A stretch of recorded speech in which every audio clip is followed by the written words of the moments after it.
Okay, ayan. Tinesting lang natin yung live pero meron tayong pag-uusapan na topic. Ano ba 'yun? Topic. Yan, yan.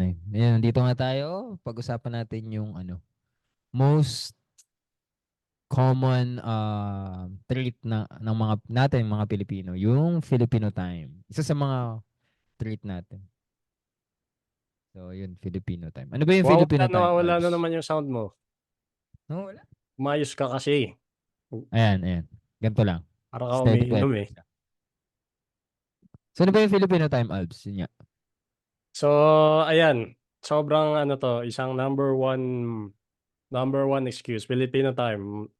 Pag nagpupunta ako diyan, madalas ako pa yung laging nauuna sa venue kapag nag-usap-usap. Kasi yung iba alam na expected na malilate yung iba. So magpapalit din sila. So in the end lahat na late. So ako yung natirang pumasok na or dumating na mauna, 'di ba?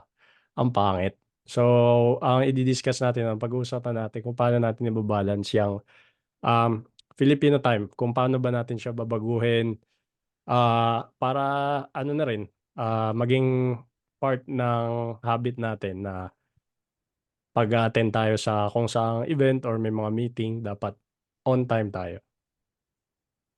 At Mm-mm. kung paano natin siya ipapasok sa fitness. Yan. Fitness. Yung. Oo, no. Naalala ko lang pag sinabing kapag kunyari may nagayaan kayo talaga na o tara, meet tayo dito sa ganitong ganyan. Kahit matagal nyo nang pinag-usapan, tapos nandun ka na sa venue, tapos yung mga tropa mo or mga friends mo wala pa. Tapos pag tinanong mo kung nasa na sila, sasabihin nila on the way na kahit nakahiga pa sila, di ba? Kasi Naliligo nga, pa, tulog pa. masyado na lang na-normalize yung Filipino time na in a way na nagiging late talaga sila na totally. Hindi lang yung 15 minutes, 20 minutes, ano pa eh, minsan 2 hours, 1 hour, di ba? Yung mga ganun eh. Mm. So, for you ba, sige, yun yung mga negative side ng Filipino time. For you ba, may positive side ba or may pros ba yung pagiging Filipino time? Meron ba? Based on Parang puro experience. negative kasing connotation ng Filipino time. Ano ba? Di ko alam eh. Kung merong positive na naidudulot yung pagiging Filipino time mo eh. Siguro kung Wala talaga. ano, kung Final Destination, ang ano mo, di ba? Na late Oo. ka, yung pala May banggaan aksidente pala yung doon, no? kahihitnan mo dapat. So, swerte mo dahil na late ka. Ah. Mga ganun, yung ganun lang. So, ganun, parang i-anticipate mo na laging may Baka may aksidente kaya nagpa-late ako. Mm, Pero, ganyan. ayun nga. Ako din, personally, wala rin ako naiisip na positive side ng pagiging doing the Filipino time. Kasi, ayun nga eh. Ano siya eh, parang, kasi for me personally, masyadong valuable yung oras eh. Yung 10 minutes, 5 minutes late, parang, ayoko nga nun eh. Parang, nahihiya ako pag ako yung ganun, tapos naiinis ako kapag sa akin naman ginagawa. Mm, 'di ba? So, Karamihan din kasi ang excuse, so ano, sorry busy kasi ako eh. Yung pagiging busy, paano natin ngayon ipapasok yung ano diyan? Since nandito na tayo sa ano natin, naka-live tayo sa Fun Fitness natin. Paano natin ipapasok yung pagiging ano, yung oras, yung time sa fitness sa ano mo, sa overall day mo kahit gaano ka pa ka-busy. Yung isa sakto kasi yung isang barkada ko, nursing, ano siya, parang operating room nurse, sobrang busy daw. mm, Tapos medyo ano, nagwo-workout pa rin siya pero hindi niya na natutukan yung ibang aspect, kunwari yung pagda-diet. Kasi ano daw, wala akong time. So ano, hindi ko na in-explore pa kung ano yun. Kasi hindi naman siya nagtatanong, di ba? So ano mm, lang, yun lang, yung parang kumbaga, paano nga ba natin isisingit yung ano, yung fitness sa oras natin, kung ano man yung trabaho natin, um, gaano tayo ka-busy sa buhay natin, siguro sa mga personal life or sa family, paano natin isisingit yung fitness yun. Kasi para sa akin, di ba, parang sobrang ganda kapag naisingit mo yung fitness sa life mo, kahit na sabihin mo na ikaw na yung pinaka-busy tao sa buong mundo. So, ikaw, paano yun? Oo. Ako hindi kasi ako naniniwala na ano, na busy. Mas papaniwalaan ko pa na sabihin mo na ano na hindi ka busy naman talaga, hindi lang siya yung priority mo, kaya ayaw mo siyang gawin. So, paano ba natin siya malalabanan? Or paano, kung ikaw, kung gusto mo talaga na isingit yung fitness, gusto mo talaga mag-gym, gusto mo talaga mag-workout, the one thing that you can do is pag-aralan mo muna ano ba yung nangyayari sa araw mo. Sa umaga, ano ba yung ginagawa mo ng umaga? Parang isa-isahin mo. Ano ba yung Mm. ginagawa mo? Kahit yung ultimo na nakaupo ka lang, nag-scroll ka lang sa social media. Kasi for the most part, yun yung ano eh. Yun yung pinakamalaking kain ng araw natin. Yung doom scrolling na hindi natin alam. Sobrang tagal na pala ng screen time natin. Check nyo yung mga phone nyo sa settings. Search nyo yung screen time. Tignan nyo kung gaano kayo katagal sa phone nyo per day. Tapos sabihin nyo sa akin. Balikan nyo kami kung wala talaga kayong time. Tapos ayun, yun nga. In line with that, ano lang talaga eh. Planning eh. Paplanuhin mo yung araw mo. Yun nga, gaya na sabi ko kanina. Structure mo yung araw mo. Ano ba yung mga ginagawa mo on a daily basis. Tapos titignan mo dun kung saan mo siya pwedeng isingit. Ako, what works for me, uh, is gagawin ko siya early in the morning para before ako mag work, before ako mag kung ano man yung gawin sa bahay and all, nakapag-workout na. Ikaw? Yun, ang ganda. Sa akin naman kasi medyo flexible yung oras ko, pero parang sinabi mo may structure na. Kunwari, madalas kasi nagji-gym ako, alam ko na yung off-peak hours eh, mga 2 p.m., 3 p.m. Doon ko sinisingit yung gym time kahit mga 1 hour lang. So kahit may mga meeting sa umaga or sa gabi, okay lang kasi naisingit ko na yung isang oras para ilagay sa ano ko, um, sa pagji-gym ko. Yung isang oras, hindi mo mamamalayan, isang episode lang ng Netflix show yun, di ba? O 2 episode ng mga anime series. So, sobrang, sobrang dali lang. Kung kaka-scroll mo dyan, tapos inabot ka ng 2 oras, kaka-scroll, kakanood, sana ginamit mo na lang yung oras sa, ano, sa gym. I Hmm. agree. Pero, tapos naisip ko pa, baka kasi iniisip nila kagad, kaya nasabi nilang busy sila, wala silang time. Baka kasi iniisip nila kapag magja-gym, ang iniisip agad nila yung extremes na, ay, mahihirapan lang ako dyan eh. Ayoko nang mahirapan, kaya I'll go dun sa comfort side na hindi ko na lang gagawin. Sabihin ko na lang na wala akong time. Kasi ayoko nga talagang mahirapan. Hmm. So, pwede naman yung mag-gym ka lang for 30 minutes lang. Yung ganun. Hindi naman kagad na gym, pagpunta mo ng gym, kailangan 2 hours, 3 hours. Hindi eh. You can just go to the gym and do some certain exercise for 30 minutes. Okay na yun eh. Hmm. Yung parang magbi-build ka lang ng habit na ilalagay mo siya sa time mo na o during this day every day on a daily basis or kahit 3 times a week, eto yung pag time na to, pupunta ako sa gym, I'll go workout for 30 minutes. Yung ganun, parang ano lang, gawin mo lang yung pinakamadaling task about dun sa pag-gym. So, sa madaling salita, hindi ka busy. Hindi mo lang nakikita yung mga priorities mo talaga sa isang araw. Akala mo lang busy ka, di ba? Yung pala, Oo. ang dami mo pang oras na pwede mo isingit na mas magiging productive ka imbis na Totoo. may iba kang ginagawa na meron yung mga ano akala nila busy sila. Hindi yung sa Oo. pag-scrolling ng Facebook or ano man, di ba? Yung ano bang tawag doon? Yung feeling nila legitimate yung pagiging busy nila pero yung pala kulang lang sa structure yung ginagawa nila kahit na sa opisina pa yan or ano. Hmm. Kasi So mas yun. inuuna nila yung ano eh, mga hindi important task. Parang may tawag sa ganun eh. Na yung akala nila productive sila kasi marami silang nagawa. Pero ang ginagawa lang pala nila is yung mga simple task na hindi naman talaga importante that day. Mm. Parang iniiwasan lang nila yung mas importanteng task. Oh, di ba? Yung ganun. So Ayun. Going back tayo sa Filipino time. Balik Mm. tayo sa topic konti. Gaya niyan, bigla tayong Ano? nag-schedule ng live na to, Philippine time. Oo. Tagal na natin gustong gawin to, pero no, ngayon lang tayo nag-take action. Okay, correct. Ayun. Anyway, so ayun, when it comes to ano naman, when Baka it may mga comes to yung mga nanonood sa atin sa Facebook, pwede silang pwede na i-type yung question nila about diyan sa sa Philippines. related sa topic natin ngayon tungkol sa Oo. Filipino time, tungkol sa pagiging busy ako, paano ba isisingit 'yan? Oh, 'di ba? Yan, productive procrastination. Yan yung term na hinanap ko. Thank you, Carlos. So, shout out muna sa 5,000 viewers natin dyan. So, comment nyo lang dyan kung ano yung thoughts nyo about Filipino time and ano ba yung sa tingin nyo, how to combat it. Kung sa tingin nyo bad trait. And ano naman yung pros niya kung nakikita nyo may pros talaga yung pagiging ano natin yun nga, Filipino time.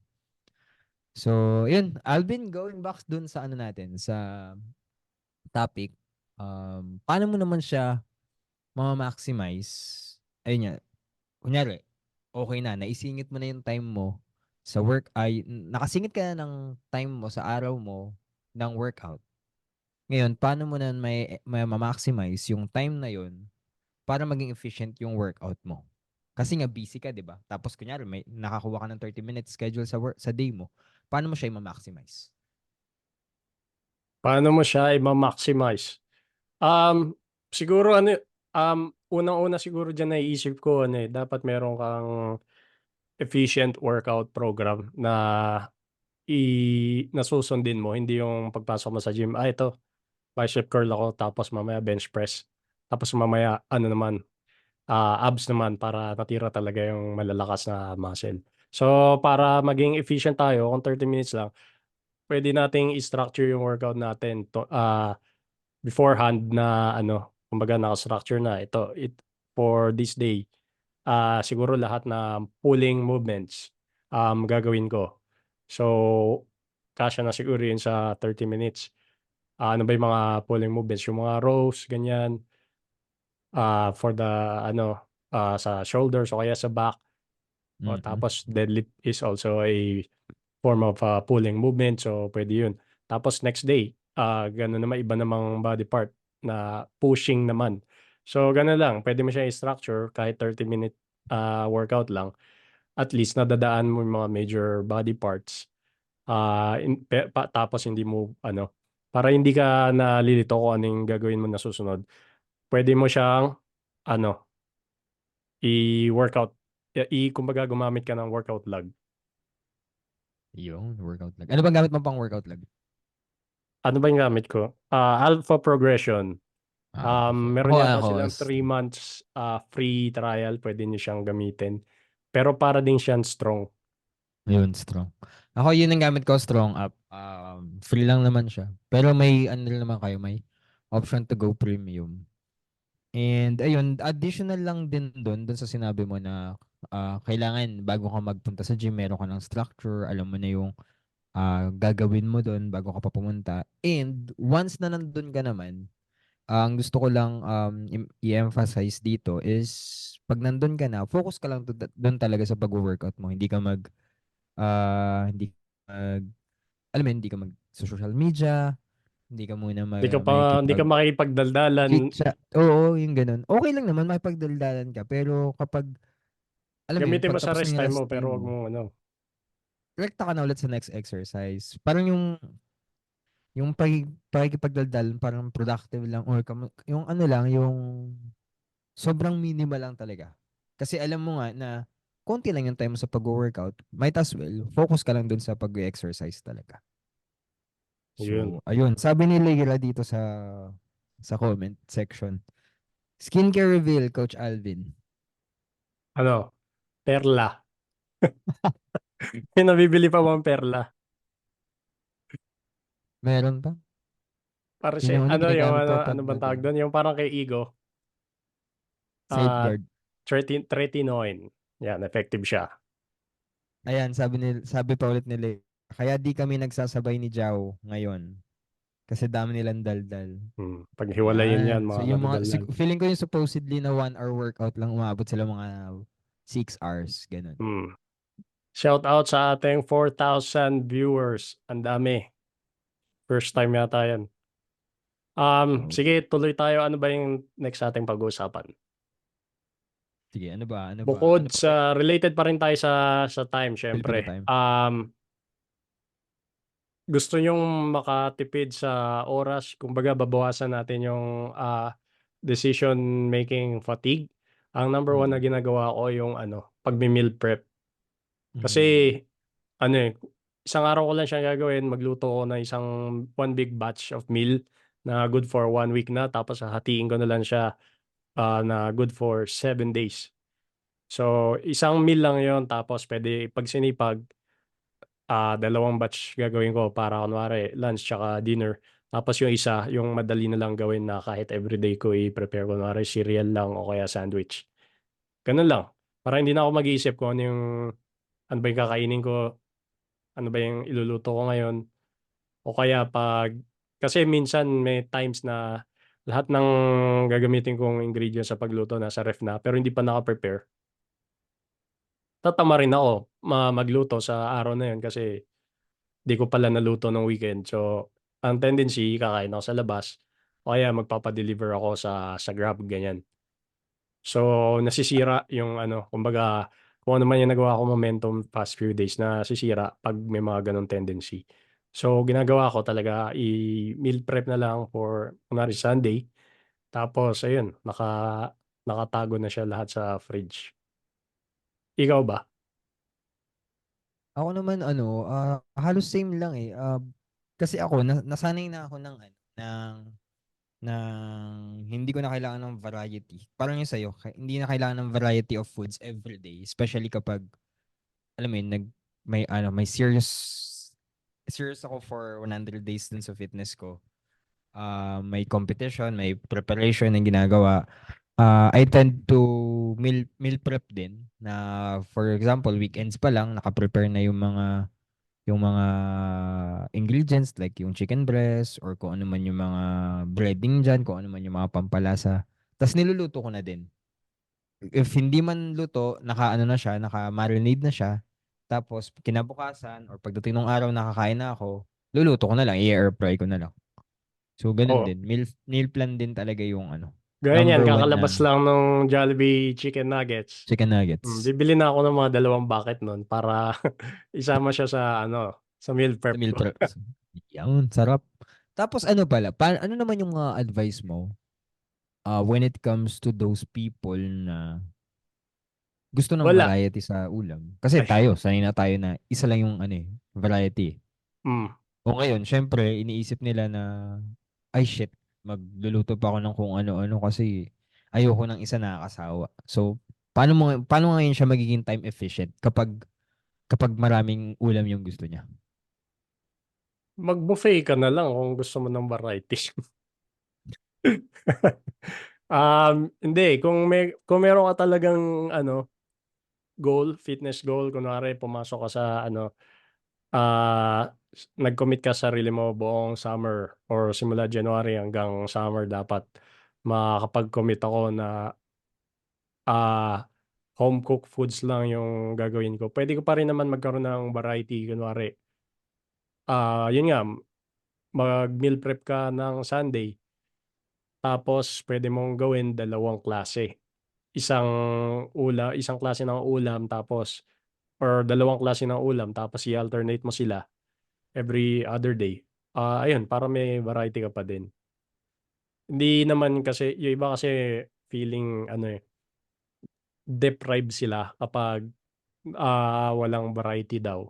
Um, Hmm. Pagdating naman kasi dun, siguro it depends, nasa sa'yo na yan kung anong diskarte yung gagawin mo. Diskarte o diploma? Ayan. Kailangan mo ng diploma para makaluto ka ng masarap. Hindi, joke. So, ayun. Ano pa? Ayun. Tama, ano pa rin talaga no? It will boils down to planning regardless kung ano Mm. Ayan, ako, kunwari, yung medyo sinipag ako nung gusto mong weekend, gawin. puro chicken breast lang pero tatlong klase ng ulam, isang green curry, isang chicken tapa, tapos isang chicken ano, yung chicken popcorn na Mm. air fried. O may variety ka na nun pero puro chicken breast siya. Ah, eh. So ano naman, sige, setting priorities. Move on tayo dun sa meal planning and sana may nakuha sila. Kung may tanong kayo, comment nyo lang dyan about time management.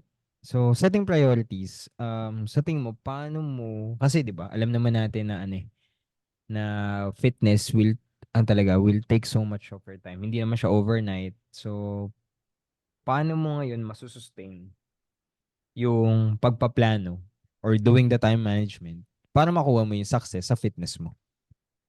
Hmm. Siguro ano, um, ang nilagay ko dito yung parang yung concept ng ano, pagbubuo ng time buckets.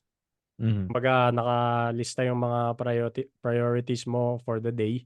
Tapos i-ano mo siya, kasama na yung fitness dun, yung pagluluto mo man kung meron kang meal prep time sa araw na yun. Naka-ano na siya, nakalista na siya by priority.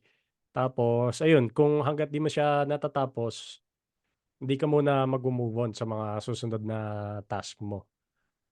Kumbaga, kunwari ako, ang ginawa ko 'pag weekend, ah, 7 AM yung steps ko, mag-steps na ako for 1 hour. Tapos diretso na yun, papunta na yun sa wet market. By 8 PM nasa 8 AM nasa wet market na ako, bili na ako ng mga, ah, imi-meal prep ko. Tapos by 9 or 10 AM luto time naman. Tapos after that, mga 11 tapos na siguro, um, free time na ako. Nakapag-ano na siguro na habang nagluluto nag-aano na din, nagsasalang na din ng mga labada sa washing machine. After nun wala na, para sa after lunch medyo free time na ako para mag-gym or kung ano man yung gusto kong gawin, manood ng movie or yung mga puwede kong balikan yung mga habit ko na natitenga, ayan. Sa'yo ba? Ayun. Sa akin naman na ano lang talaga, parang kasi before ako, for example, sa Kaizen natin, di ba 100 day siya? Meron akong 100 day plan na nilagay kasi di ba, ano ba yung goal ko for the next 100 days? Tapos, parang icha-chunk ko siya from time to time. Ano ba yung mga pwede kong gawin? Ngayon, for first 4 weeks, ano yung pwede kong gawin? Ano yung pwede kong ma-achieve? Ngayon, gagawa na ako ng actionable steps para para gagawin ko na lang. I mean, it boils down to planning pa din talaga eh. Kailangan nakaplano talaga lahat eh. Di ba sabi nga, if you fail to plan, then you're planning to fail. So, yun. Dun talaga sa planning, meron ka na nakasulat kung ano yung gagawin mo. Tapos, execute ka na lang. Kung kaya mo maging specific as possible like yung sa'yo, lagi mong inuumpisahan yung araw mo ng maaga para makapag-steps ka na tapos dire-diretso na yung yung intentional steps ba na hindi ka lang nag-steps para mag-steps kundi may ginagawa ka ring ibang task while doing your step. Yun nga, pagpunta sa market, um, ayun, tapos pagluluto, yung mga ganun. So parang naka-combine talaga siya. Yun, gano'n. So ano, eh, Okay. ang daming puwedeng ang daming puwedeng gawin talaga, eh. So kumbaga habang dini-discuss natin 'to, lumalabas yung mga ano, eh, 'no, hindi ka talaga yung mga nagsasabing busy ako. Sana kaya? Oo. Hindi talaga eh. Hindi talaga. Kasi kapag tinignan mo yung araw mo, makikita mo na, ay hindi, ang dami ko palang time. Akala mo lang wala kang time kasi nga, hindi mo talaga siya priority. Mm. Priorities talaga ang mauuna. So dun lalabas yung kailan ka magkakaroon ng time 'pag ano na, Pag late na, pag hindi mo na 'pag kaya. nakahiga ka na sa ano mo, trabaho. Pero bakit ba? Bakit ba sinasabi nilang, kasi ayun yan, nakikita ko. Kaya sinasabi nilang walang time. Kaya nasabi ko kanina, kasi baka nagpo-procrastinate sila. Hmm. When it comes to fitness, ay, hindi ko naman kailangan yan. Hindi ko naman kailangan maging maganda katawan. Hindi ko naman kailangan na may abs. Hindi ko naman kailangan ng ganyan, ganito. Hindi ko na, ang daming hindi ko kailangan yan. So, paano, sa tingin mo, ano yung ma-advise mo? Yung Paano mga nila gano'n feeling ma-overcome ko yung ano ganong yun, mindset? yung 'pag nakakakita ng ano o kaya yung mga close friends mo na sinasabi mo na nagsasabi sa'yo usually 'pag nakitang medyo, pumayat ka na or nag-lean ka na, tapos iba yung itsura mo the last time na nakita ka nila, 'di ba?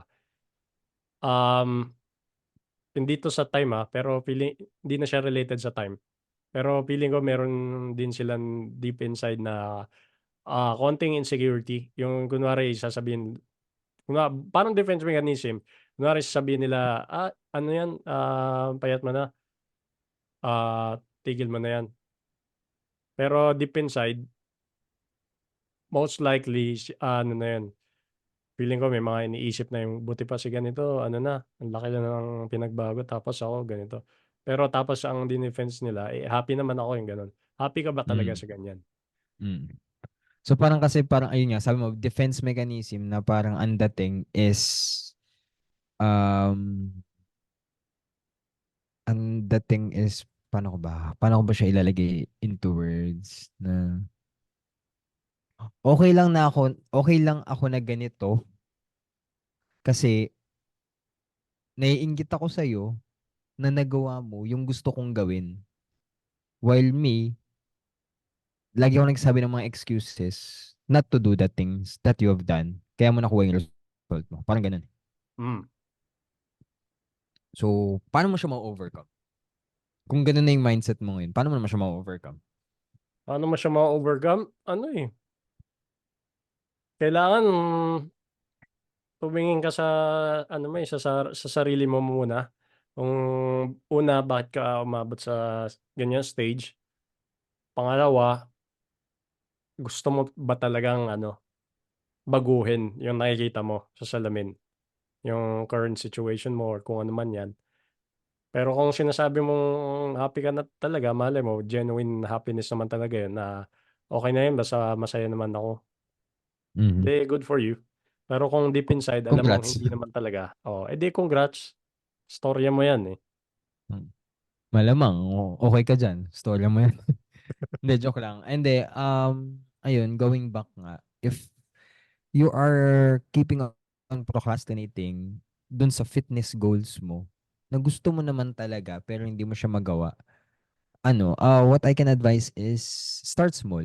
Umpisa mo muna sa pinakamadaling task. Like, punta ka lang sa gym or kahit sa bahay nga lang, mag-push up ka lang ng, let's say, for 1 week, mga 10 to 20 push-ups.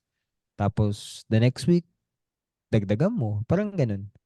At least may nagagawa ka lang para makuha mo talaga yung goal mo. If yun talaga yung goal mo. At Baby least may steps. ginagawa ka, di ba? Oh, baby steps Yung talaga. iba kasi ano, 'pag nag-start sila day one gusto kaagad ano, Oo. abs kaagad. Tsaka it will take time talaga pagdating sa fitness. Walang overnight success sa fitness. Kasi kung merong overnight Hmm, success, edi sana lahat may result. kasi ano, isipin mo na lang yung mga na-gain mo na kung yung mga na-gain mo over the past few years, Hanggang ah, buhay mo talaga. hindi mo siya puwedeng matanggal kaagad ng ilang ano lang, it Mm. takes time. Ayun. Ano pa? Biglang nag-dead air. So ano 'yan, Kayo ah, guys, what are your thoughts dyan sa comment section? to our 5,000 viewers and listeners over the Over the years. rainbow. Anyway ano pa lang naman 'to, Pilot episode. pilot episode. So, speaking of pilot episode, magkakaroon tayo ng rebranding ng Fun Fitness para Ayan. Abangan nyo bukas. mas kumalat yung ano natin, yung advocacy natin sa fitness, especially yun para sa mga busy kunwari, na hindi naman talaga busy, ayan. Hopefully makatulong 'yan. And then 'Pag hindi tayo nag-procrastinate, tayong nagsasalita dito, magkakaroon tayo dapat ng ano, eh, nasa plano natin yung mga regular podcast na ganito o kaya mga Q&A. So, kasama sa ano natin 'yan, sa time blocking natin dapat 'yan, kaso laging Yan, nade-delay. yan. Dapat. Kung Hmm, mag-rebrand tayo, dapat tayo mismo ang mag-rebrand. corrected by. Action. Sabi nga, procrastination is like a credit card. It's Hmm, a lot of fun until you get the statement. yung mga busy kunwari, procrastination is the thief of comparison. As the joy of, ano? Comparison is the tip of joy.